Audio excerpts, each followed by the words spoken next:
Tatlong beses na-upload using tourist visa from the Philippines to United Arab Emirates pero hindi pa rin sumuko para makapunta dito sa United Arab Emirates. So, itong client na susunduin natin is ngayon agency hired process where may employer na siya pagdating dito sa United Arab Emirates. At ang pinaka nakakatuwa is nakarating na siya dito sa United Arab Emirates. So, tanungin natin siya kung ano ba yung na-feel niya nung na-offload siya at ngayong naka-employment visa siya dahil may employer na siyang papasukan, kamusta naman ang proseso na binigay natin sa kanya. So, syempre, kausapan din natin employer kasi nandito ang employer na yun pala is kamag-anak din niya. So, liga, tanungin natin at ating interviewin si Kuya Jerome. Let's go!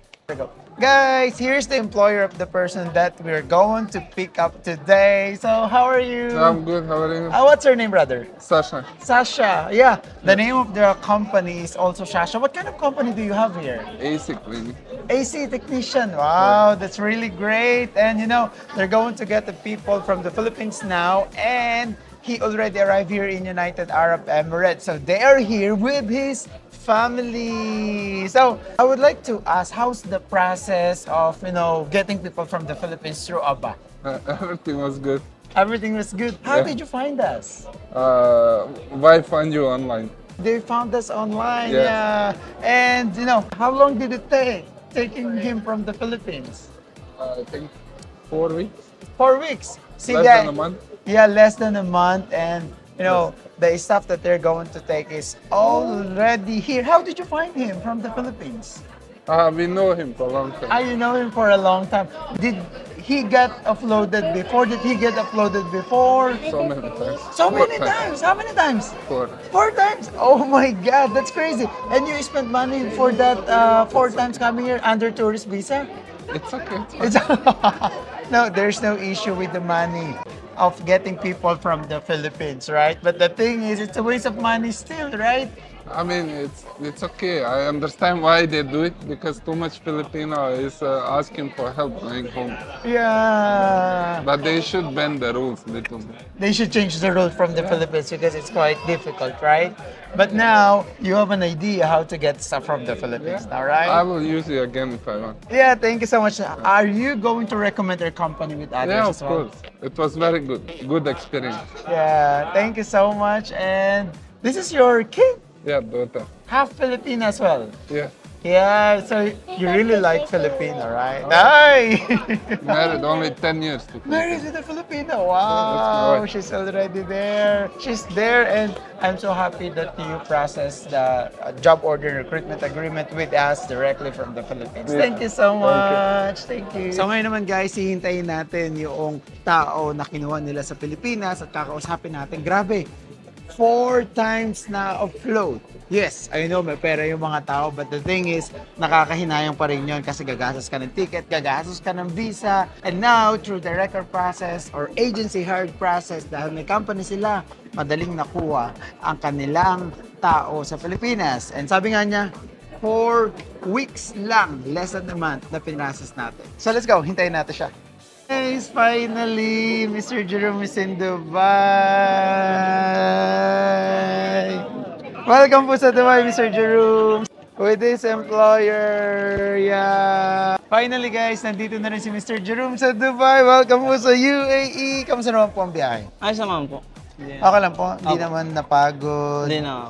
Parang masayang-masaya po kayo ngayon. Yeah. So guys, sabi nga kanina ng kanyang employer, 4 na beses or 3 beses po kayo na-offload? 3 po. 3? Opo. Ano po yung nangyari? Bakit sa unang punta nyo dito na nag-tourist visa kayo, ano yung nangyari? May mga questions po sa immigration. Ano po, wala po kasi yung affidavit of support. So yun po yung hinanap ng una.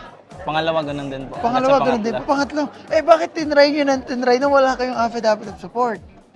Tinatry po kasi kala po namin nagbabago Lulusot. sa immigration. Opo, nagbabago Ano po yung immigration. naramdaman nyo nung time na na-offload na kayo?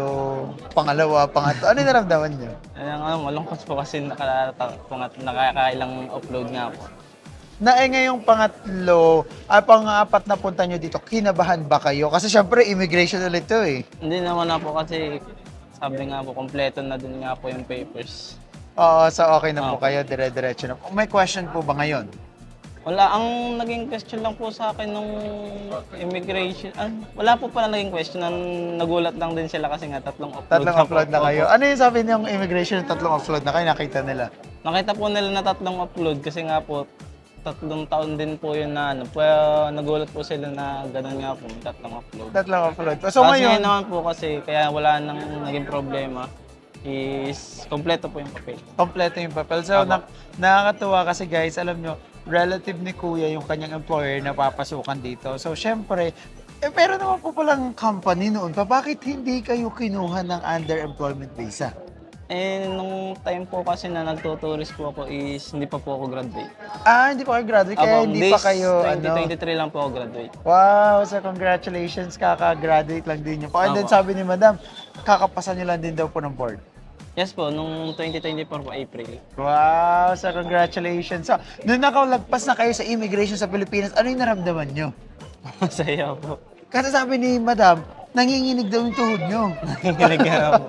Bakit po siya nanginginig nung pagpasok nyo? Kasi nakapasok na kayo, bakit nanginginig? Mas nasaya lang po kasi Nakarating nakalisot po na po sa immigration. Yeah. Marirecommend nyo po ba yung company namin na nag-process ng job order and then yung agency po nasa Pilipinas? Yes po, sir.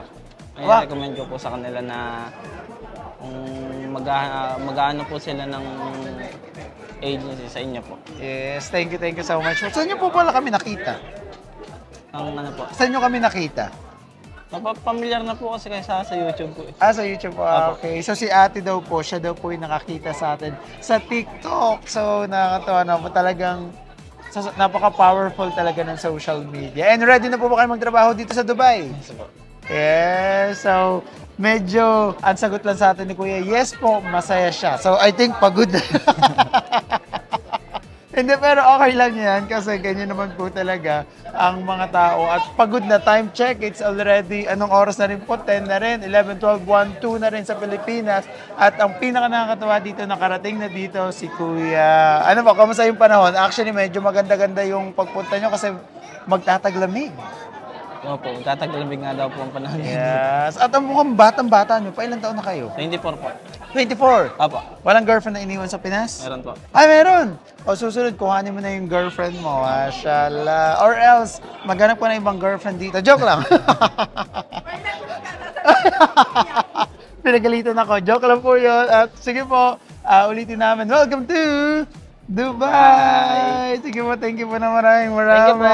Welcome po. Sige po. At wait lang, may napansin pala ako kay Kuya. Bakit konti na lang yung dala niyong gamit ngayon? Kasi sanay na daw mo-upload. Yung bang reason kaya konti na lang?